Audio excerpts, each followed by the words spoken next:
नमस्कार, मैं तेजपाल वर्मा और इस समय मौजूद हूँ पूरनपुर विधानसभा में, जहां मेरे पास पूरनपुर की जनता है और 2022 के चुनाव की बात सीधे जनता के साथ। इसमें एक महिला भी है और पुरुष भी है। हम इनसे जानेंगे इस विधानसभा चुनाव में जनता की राय किधर। क्या नाम हुआ आपका? मेरा नाम प्रणलता है और आवे से भी। और ये बताइए, जनता का रुख किधर? जनता का रुख तो अभी बीजेपी की तरफ लग रहा क्यों? है। क्योंकि देखो अच्छे काम किए मोदी ने, योगी जी ने, ये तो बहुत अच्छे काम किए। हम लोग के लिए भी अच्छे काम किए। सबको सिलेंडर मुफ्त दिया, सब कुछ दिया और राशन दे रहे हैं, हर चीज दे रहे सबको हैं। सिलेंडर मुफ्त दिया, पहले दिया 400 में फ्री में, अब वो आ रहा है 1000 में। इस पे क्या है? अगर बढ़ेगा नहीं तो हमारी जनता उठेगी। हम उसी ढेरे पे रहेंगे जो 300 वाली सिलेंडर थी तो 300 वाली पे रहेगा। आज 1000 में भी लोग सिलेंडर खरीद रहे हैं। कैसे खरीद रहे हैं? क्योंकि उनकी व्यापार बढ़ा है, हर चीज को रोजगार मिला है। ये नहीं है कि सरकारी रोजगार मिला। मतलब जनता तो ट्राई कर रही है बेरोजगारी के लिए, नहीं कर रही है। जनता को रोजगार मिल रहा है। अब जनता वो कहती है जैसे अपना काम करने को कह दिया। तो योगी जी ने, मोदी जी ने हमें रुपए दिए, सबको रुपए दिए, हर दुकानदार को रुपए दिए। अब वो कहते हैं कि ना रुपए ना दे के नौकरी दो। अरे नौकरी, रुपए भी तो नौकरी है। आप उससे दुकान व्यापार कर रहे हैं तो नौकरी नहीं है। 2.5 लाख मकान का दिया, कहीं को दिया 2.5 लाख दिया, बढ़िया। जो इंसान गरीब ऐसे रहता था, आज वो कमरे में रह रहा है, घर में रह रहा है। कोई भूखमरी नहीं है, कोई खाली नहीं है, कोई हमारे घर से वंचित नहीं है। हर चीज। आप महिला है, महिला सुरक्षा में कितना सुधार हुआ? महिला सुरक्षा में बहुत। हमने तो देखा है डंडे चलते हुए जो योगी जी ने चलाया, तो लड़कियां बढ़िया सेफ हैं, जा रही हैं। आजकल इन्होंने ऐप अच्छे दे दिए, मोबाइल में ऐप दे दिए, तुरंत आप FIR डाउनलोड करो, तुरंत पुलिस आ गई। तो इसके अलावा जो अन्य मुद्दे यहाँ के स्थानीय क्या है, महिलाओं के लिए हों या रोज मतलब विकास से संबंधित? देखो हमारे जो विधायक जी जो हैं बहुत अच्छे आदमी, बहुत सीधे सज्जन आदमी हैं। वो महिलाओं के लिए, हम लोग भी अक्सर उनके पास जाते हैं तो वो काम से मना भी नहीं करते हैं। तो हम ये सोचते हैं कि महिलाओं के मुद्दे वो उठाएंगे, हम लोग जो बताएंगे उनको बताएंगे क्या क्या मुद्दे हैं। क्या क्या बताएं अभी तक इस 5 सालों में? क्या क्या बताएं? हमने ये बताया कि पहले महिलाओं को तो रहने का घर दीजिए, तो वो योगी जी के, मोदी जी की वजह से दिए गए।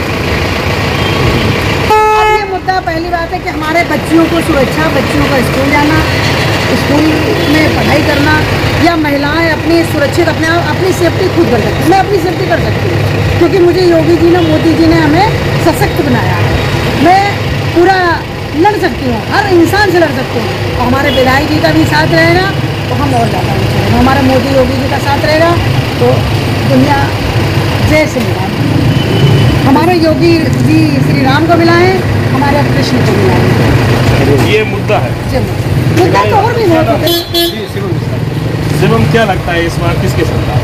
नहीं, लगने वाली कोई बात ही नहीं है। तो कंफर्म बिल्कुल हम 100% कह सकते हैं कि बीजेपी की सरकार आएगी। भैया पीछे का लोग 100% काम दमदार, सोच ईमानदार है हम लोगों की, तो बिल्कुल 100% सरकार बीजेपी की आएगी। जितने मुद्दे हैं हम लोगों के पास, जिनको हम लोगों ने हल किया है, जैसे कि सभी लोग जानते हैं कि राम मंदिर का क्या रहा, सदियों से चला रहा, सदियों से। राम मंदिर क्या सरकार ने बनवाया या हाई कोर्ट के निर्देश? नहीं, देखो हाई कोर्ट ने निर्देश जारी किया, लेकिन आज तक क्यों नहीं हो गया? अन्य सरकारें आई, कांग्रेस का राज रहा भाई, तब भी तो कोर्ट था, लेकिन हम लोगों की उसमें निभाने में एक अहम भूमिका। राजनीति के साथ साथ कुछ धार्मिक आस्थाएं भी होती हैं।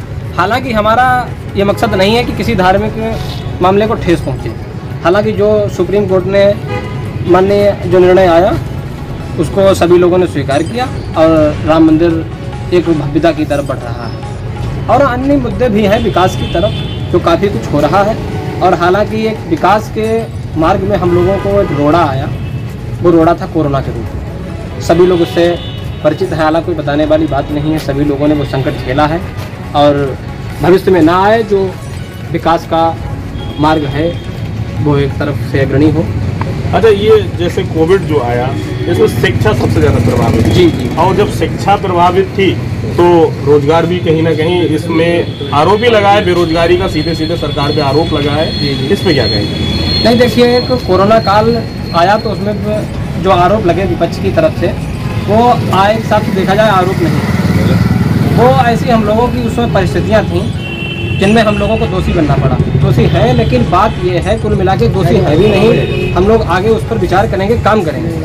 अब कोविड काल था, सारी चीज़ों को ध्यान में रखते हुए विद्यार्थियों का जिस तरह के ध्यान रखा गया, अगर विद्यालय खुलवा दिए जाते और शिक्षा को तरफ आगे बढ़ाते रहते तो क्या जीवन संभव था? नहीं था संभव। एक कहावत है ना, विपक्ष तो सीधे बोलता है कि इनकी नीति है कि ना पढ़ेगा इंडिया, ना पढ़ेगा इंडिया, ना पढ़ेगा इंडिया, ना रोजगार मांगेगा इंडिया। तो बात यही कहना, 70 साल से कांग्रेस रही, अब तक उसने क्या कलेक्टर बना दिए थे घर घर?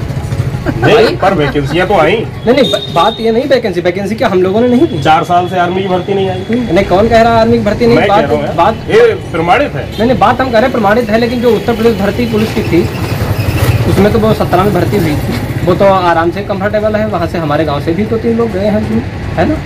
तो सारी चीज़ें आएगी हिसाब से। जो भी है, भारत एक तरफ देखा जाए जनसंख्या की दृष्टि से एक बढ़ता हुआ देश है, तो कहीं ना कहीं इसमें ये मुद्दे तो बने रहेंगे, लेकिन उसी के लिए सरकार ने बेरोजगारी को हर तरीके से खत्म करने के कोविड इसमें विशेष रहा है। जी। और भी निम्न वर्ग था जो आज तक सुविधाओं से वंचित था, उन सबको लाभ पहुंचा है बीजेपी सरकार ने। मैं आप एक एडवोकेट हैं, मैंने एक डिबेट की थी बार एसोसिएशन में, तब एक वकील साहब ने कहा था कि क्या मुझे भिखमंगा समझा है, मुझे राशन ना दो 2 वक्त का, लेकिन रोजगार दे।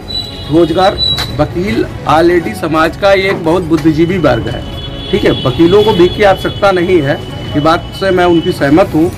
लेकिन आप देख रहे होंगे गांव देहातों में कोरोना काल में जब सारे रोजगार बंद हो गए थे और भारत का पूरा विश्व उस समय एक आर्थिक मंदी की चपेट में था, तब हमारे प्रधानमंत्री जी और हमारे मुख्यमंत्री योगी आदित्यनाथ जी ने घर घर राशन पहुंचाया था।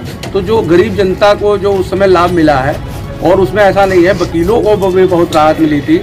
और जो भी वकील कोरोना काल में कोरोना से जिसकी मृत्यु हुई है, उसको 5 लाख रुपया सरकार ने देने का काम किया। लेकिन आरोप तो ये भी है सीधे सीधे जो पेट्रोल और डीजल के दाम बढ़े हैं, वो जो दाम बढ़े हैं दाम, उन्हीं दामों की वजह से ये राशन अब जनता तक उपलब्ध हो पाया। इसमें सरकार का कोई विशेष ऐसा नहीं है। जो ये पेट्रोल और डीजल के रेट जो है अंतर्राष्ट्रीय मानक के अनुसार तय होते हैं, उसमें हमारा या सरकार का कोई रोल नहीं रहता है। वहाँ जब रेट बढ़े तो सरकार ने रेट बढ़ाए। वो तो रेट सबको ही पता है, लेकिन एक्साइजिंग ड्यूटी अगर छोड़ दें तो जो रेट है, अगर अभी भी केंद्र सरकार राज्य सरकार की काट दे तो मैक्सिमम उसका रेट 55 रुपए 56 रुपए आएगा।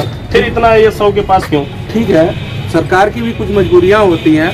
इतना बड़ा देश चलाने के लिए सरकार को भी आर्थिक संसाधनों की ज़रूरत है, और मुझे लगता है कि पेट्रोल और डीजल उन सबका बहुत अच्छा माध्यम है जो सरकार के पास एक आय का स्रोत बनता है, और उससे विभिन्न कल्याणकारी योजनाएं चल रही हैं। अगर हमने 10 रुपया पेट्रोल और डीजल में ज़्यादा दिया है, तो आज वो जो रोडें अच्छी बनी है उसमें हमारी गाड़ी ने माइलेज अच्छा दिया है, हमारी टूट बची है। एक चीज़ थोड़ा सा रोकना चाहूँगा, जब कांग्रेस सरकार थी, प्रधानमंत्री की फर्स्ट स्पीच हमारे यहाँ जब दी गई थी, जब वो प्रधानमंत्री नहीं थे, तब उन्होंने कहा है कि जो रेट पेट्रोल या डीजल का हाई है, जब एक्साइज ड्यूटी यहाँ पे कम कर दी जाएगी तो ये कम हो जाएगा।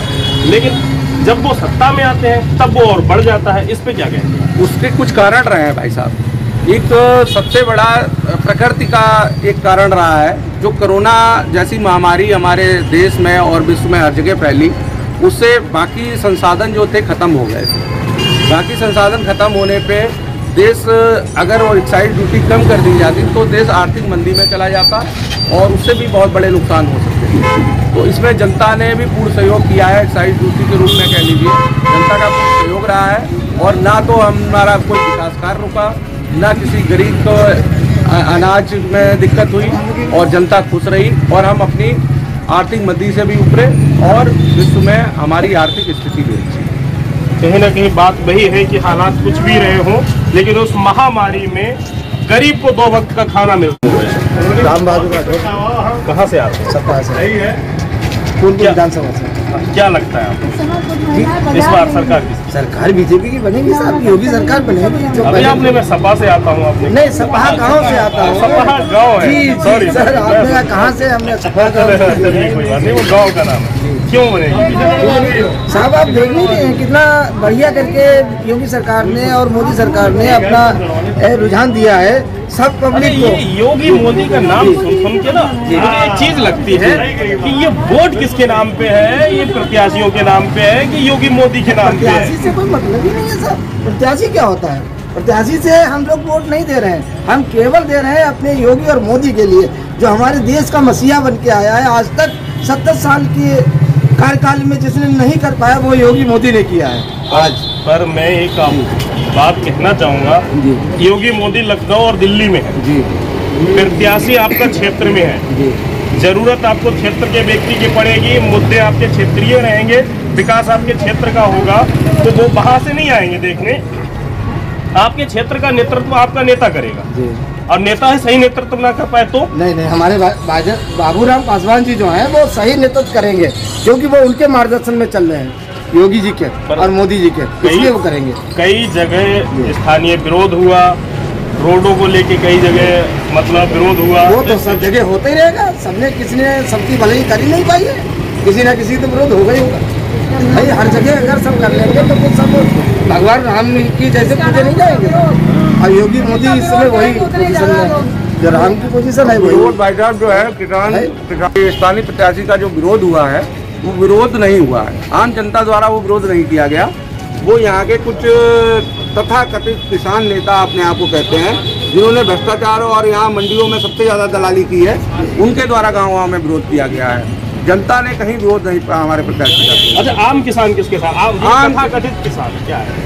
तथाकथित किसान वो हैं जो एक अपनी राजनीतिक रोटी सेक रहे हैं। मैं भी किसान परिवार से आता हूँ और किसान ही करता हूँ, खेती के साथ साथ किसान भी हूँ मैं, और उनसे ज़्यादा मैं गन्ना और गेहूँ पैदा करता हूँ। ये आप हमारे क्षेत्र में पता कर सकते हैं। आम किसान जो है वो भाजपा के साथ है। कुछ वर्ग विशेष के लोग हैं जिनको फंडिंग हुई है या कुछ भी हुआ हो, वो ऐसे यहाँ पे विरोध बना के और आपसी भाईचारा खराब करने की कोशिश कर रहे हैं, जगह जगह लोगों को रोक रहे हैं वोट डालने से। हम एक बात कहना चाह रहे हैं, जो हमारी मुस्लिम बहनें हैं या कोई हैं वो ज़्यादा प्रभावित हैं, क्योंकि वो जो 3 तलाक हमारे मोदी जी ने किया वो उनको बहुत पसंद आया है। 3 तलाक से वो बच रही हैं, इसलिए हमारे हमने समाजवादी सरकार हो, बीएसपी सरकार हो, ये तो सब कहती है मुस्लिम वोट हमारे साथ है। नहीं नहीं, हम कह रही खुल के कहती है, मैं तो मोदी और योगी जी के साथ हूँ, उन्होंने हमारा सब बहुत बढ़िया किया। मैं लखनऊ में भी देखा, मेरी मुस्लिम महिलाएं थी, वो सब तारीफ कर रही थी कि हमारा 3 तलाक का मुद्दा जो था ये मोदी जी ने सही किया है। आज हमसे हमारे हस्बैंड लोग। आप एक महिला है, गृहिणी भी होंगी। अच्छा, एक बात बताइए, क्या घर में अगर पति है और पत्नी है तो क्या पत्नी पति के खिलाफ जा सकती है? क्यों नहीं जा सकती? पत्नी अपने, देखो एक पति पत्नी गाड़ी का पहिया, अगर हम एक गाड़ी का पहिया निकाल के स्कूटर का लगा देंगे तो क्या चलेगा? नहीं, मैं वही कह रहा था। अब वो दोनों गाड़ी के पहिए अपने मन से लगे हैं, अपने मन से लगे हैं कि हम ये गाड़ी में फिट आएंगे ना। नहीं, वो गाड़ी एक है। आपने कहा वो दोनों गाड़ी के पहिए हैं, अब अगर एक गाड़ी का पहिया पूर्व जाए एक पश्चिम जाए तो गाड़ी बेकार। हमारा पति अगर मुझसे कहे कि आप ये काम मत करना, जो सही होगा तो करेंगे ना, नहीं होगा तो मानेंगे उसकी बात कि ये सही नहीं है, सही बात कह रहे हैं। और जो गलत बात कहेंगे तो उसको क्यों मानेंगे हम? इसका मतलब मुस्लिम महिलाएं उनके खिलाफ वोट देंगे। खिलाफ वोट देंगे। मुस्लिम जितनी महिलाएं बहनें हैं सब मोदी जी और योगी जी को ही वोट देंगे। कारण 3 तलाक। 3 तलाक जो बहुत बढ़िया मुद्दा, सबसे नंबर 1 मुद्दा 3 तलाक था, जो हमारे योगी जी लाए।